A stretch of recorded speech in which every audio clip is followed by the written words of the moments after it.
ever seen a bird with no feathers? Not sick, not sad, just different. Meet this little birdie. She may look a little strange at first, but give her a moment.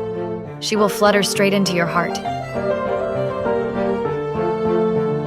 She's a tiny little parrot. But unlike other parrots with colorful feathers and fancy tails, she has none. Not even a single feather on her wings. Her skin is soft and pink. Her eyes are big and curious. She was born with a condition, one that makes her feathers fall out.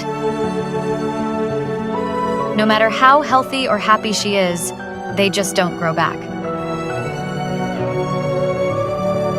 But she dances just like any other bird. And she sings too. Well, more like squeaks. She climbs the curtains and naps on shoulders. She plays. She explores. And she brings smiles to everyone who meets her.